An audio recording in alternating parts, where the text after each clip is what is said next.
The young farmer had learned early that the land could speak if a man listened long enough. And on that dusk-lit evening, when the wind moved like a slow breath across the wheat fields, it was whispering a warning he did not yet understand, because the dust road he followed, beyond his fence line, led him into a forgotten valley where time folded in on itself. And there he saw them for the first time, 3 Apache sisters standing beside a fire that glowed like a living heart against the darkening stone, their silhouettes strong and unafraid, their eyes carrying stories older than his family's farm, older than the fence posts his grandfather had hammered into the soil. And when they spoke, their voices were calm, almost ceremonial, telling him he had crossed onto land that remembered blood, promises, and broken treaties. Yet instead of fear, he felt a strange humility, as if he were the one trespassing into a living memory. And the eldest sister, tall and steady, studied him as a matriarch might study a stray colt, while the middle sister watched with guarded curiosity, and the youngest with an openness that felt like dawn. And it was then, in that charged stillness, that the words were spoken not as a challenge, but as a confession shaped by history.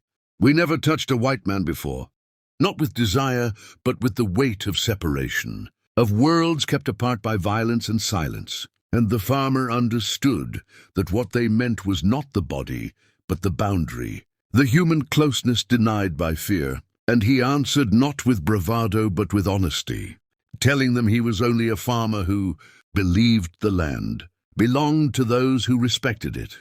And something shifted as the fire cracked and sent sparks into the sky.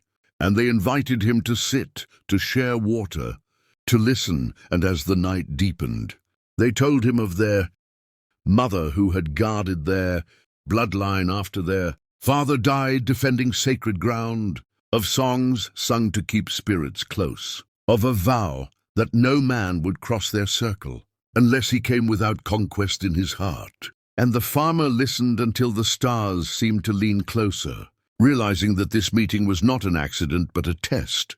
And as dawn crept in pale and soft, the sisters made him an offer not of possession but of trust, to return again, to learn their ways, to prove with patience that a different story could be written.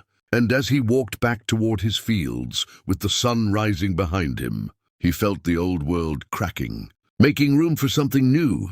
And if you feel the pull of stories where cultures meet and hearts change, remember to subscribe to this channel, because journeys like this are only just beginning.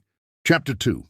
The seasons turned as quietly as prayers, and the farmer returned again and again, never crossing a line without permission, never taking more than offered, learning the language of respect through shared labor and shared silence, until the valley no longer felt forbidden but sacred, and the sisters revealed themselves not as myths or curiosities, but as women shaped by responsibility, laughter, grief, and strength, the eldest teaching him the history carved into stone and bone, the middle sister testing his resolve with hard truths about his people's past, the youngest showing him how healing could begin with listening.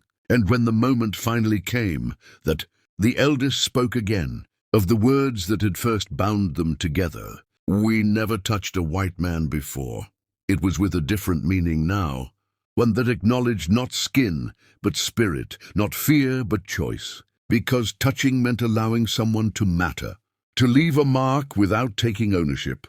And the farmer understood that love, in any form, was not conquest but caretaking. And together they stood before the fire as equals, forging a bond that did not erase history, but honored it. A promise that their children, whether of blood or of memory, would inherit a story not of domination but of connection. And when the farmer returned to his fields, he did not fence them tighter but opened paths, planting with intention, sharing harvests, and speaking openly of the sisters as guardians of wisdom rather than relics of the past. And the valley thrived because respect has a way of making the land breathe easier. And if this story stirred something in you, if you believe narratives can heal what history has broken, subscribe to this channel and walk with us into more powerful stories where humanity rises above old divisions, and writes a better future. Together, as the bond between the young farmer and the three Apache sisters deepened, it became clear that what had begun as cautious curiosity was transforming into something far more powerful, something the valley itself seemed to bless, because every step he took now felt guided by unseen hands, by ancestors watching closely to see whether this fragile bridge between worlds would hold or collapse, like so many before it. And the sisters, bound not only by blood but by shared duty, began to involve him in rituals meant only for those who had proven patience beyond desire, teaching him that true strength was not shown in how much a man could take, but in how much he could protect without expecting reward. And through long nights beside the fire, they spoke of the pain their people carried, of children taken to distant schools, of names erased and stories twisted. And the farmer did not interrupt, did not defend, he only listened.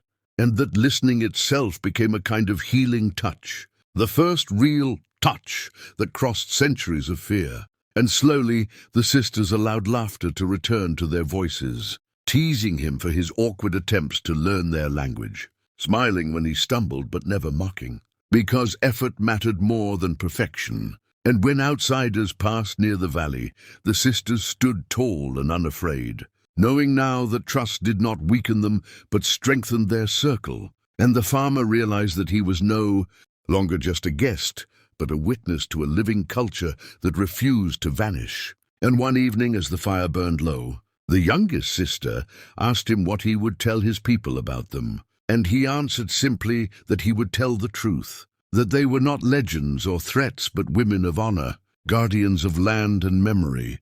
And the eldest sister nodded, knowing that words carried beyond the valley could either wound or heal.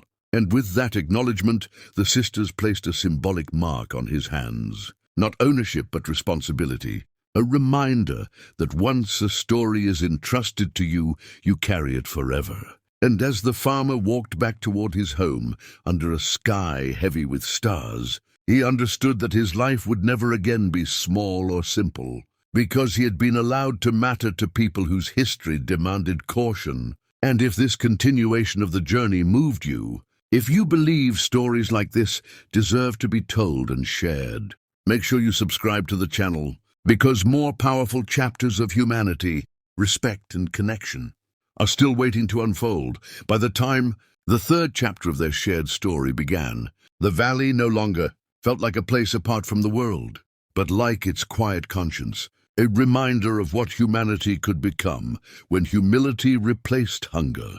And the young farmer found that the lessons given by the three Apache sisters followed him everywhere, shaping how he spoke, how he worked, how he judged silence and sound. Because the eldest had taught him that leadership was service, the middle sister had shown him that truth could be sharp yet necessary, and the youngest had revealed that hope survived even the longest wounds. And when conflict finally came, as it always does when old fears sense change, the farmer stood not as a savior but as a bridge, refusing to let lies rewrite what he had lived. And the sisters stood beside him not in defiance but in dignity, their presence steady as stone. And the valley endured because stories rooted in respect do not collapse under pressure, they deepen. And years later, when the farmer told this tale, he spoke not of himself but of what he was allowed to witness, a moment when touching meant understanding, when history paused just long enough for people to choose better. And if this chapter resonated with you, if you believe short moments can change long futures, subscribe to the channel and stay with us, because every powerful story needs a listener to keep it alive.